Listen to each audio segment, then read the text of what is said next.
Eu queria que a gente conversasse sobre o que Paulo escreveu à igreja em Corinto no 12º capítulo. Ótimo. Paulo estava falando sobre os dons espirituais. A igreja em Corinto era uma igreja com muitos dons, porém com uso muito inadequado daqueles dons, né? E Paulo escreve essa carta, que é uma carta para corrigir algumas daquelas coisas. Mas o interessante é que ele dedica quase 3 capítulos falando sobre os dons espirituais, né? O uso deles na igreja, no culto público, enfim. Mas há um momento do capítulo de número 12 em que ele faz um retalho sobre o assunto, mas falando do corpo humano. Isso. Porque ele quer explicar a aplicabilidade dos dons, ele quer explicar a participação de cada um.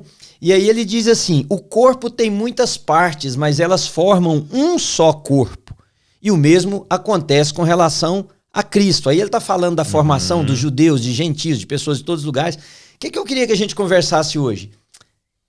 Pertencimento, ser parte do corpo. A igreja moderna, ela tem se tornado um lugar, talvez influenciado pela pós-modernidade, esse pensamento, um lugar sem muito pertencimento, né? Muito mais um lugar de se frequentar. Eu vou, né? Não é eu sou, eu vou. Não é a minha igreja, é uma igreja.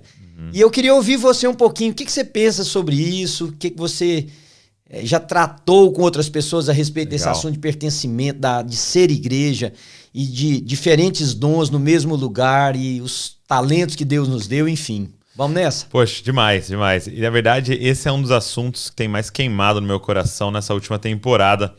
É algo que o Senhor vem falando muito com a gente tem refletido muito lá sobre isso, né? Porque nós vamos ter que fazer uma volta, e isso acontece constantemente, né? Em todos os assuntos. Você tem que voltar e refletir de novo sobre alguns assuntos. Então, por exemplo, a palavra igreja, uma palavra para nós brasileiros e também para o americano, uma palavra muito comum, muito usada, né? Todo mundo já ouviu a palavra igreja.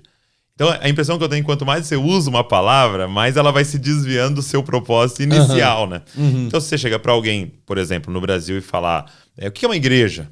O que essa pessoa vai fazer? Se você falasse para alguém, desenha uma igreja, ela desenha para você um prédiozinho que tem uma cruz em cima, entendeu? Mas se você pedisse para alguém no Novo Testamento, se você pedisse para alguém ali em Atos, desenha uma igreja, essa pessoa desenharia vários bonequinhos, entendeu? Então, o que é igreja? Essa vários é a pergunta. Bonequinhos porque é uma família. É uma família. Porque é um grupo de pessoas. Tanto que a frase eu vou na igreja, para alguém da igreja primitiva não faria sentido. A frase seria eu vou me reunir com a igreja. Isso. Domingo eu me reúno com a igreja. Isso. Se vai ser no prédio tal, se vai ser na praça, se vai ser numa casa, é a reunião da igreja, né? E tem um texto, antes da gente entrar no corpo, de Efésios, capítulo número 2, porque Efésios é o evangelho da igreja, né? E Paulo, em Efésios 2, vai descrever a igreja. E ele usa 3 exemplos, é maravilhoso. Ele usa o exemplo da família. Então, o que é a igreja? Paulo responderia, uma família para o pai. Né? Então, ele fala que cada um é um irmão, uma irmã para o pai. Aí ele usa um segundo exemplo. Ele fala, a igreja é um corpo para o filho. Então, cada um é um membro, né, desse corpo do filho. E ele usa um terceiro exemplo, que é uma morada para o espírito. Então, cada um de nós somos pedras vivas que juntos formamos essa morada para o espírito, né?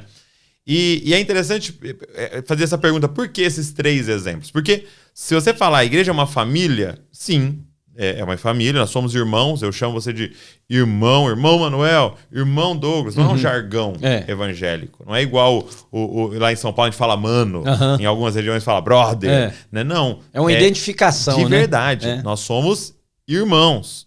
A mulher que vem aqui é a nossa irmã, por quê? Porque você ora Pai Nosso, eu oro Pai Nosso. Então o pai dessa família, nós somos todos irmãos. Só que esse exemplo ele não é suficiente. Por quê? Porque uma família acaba que ela tem um fim em si mesmo. Eu pergunto para você, Manuel, qual é o objetivo da sua família? Ser família. E a igreja tem um objetivo a mais, né? É por isso que Paulo vai dar um segundo exemplo, um corpo. Por quê? Porque o exemplo do corpo nos diz que todo mundo tem uma função nisso daqui. Isso. Nós estamos em missão. Nós temos uma missão para realizar em Boston, em Framingham, em Bragança Paulista, em São Paulo, no Brasil, no mundo. Nós estamos em missão. Então, sim, somos uma família, somos irmãos, isso fala da nossa relação, mas mais do que isso, a nossa comunhão tem uma missão. E a pergunta que fica é essa: qual parte do corpo é você? Entendeu? E de que maneira você pode cumprir a sua missão?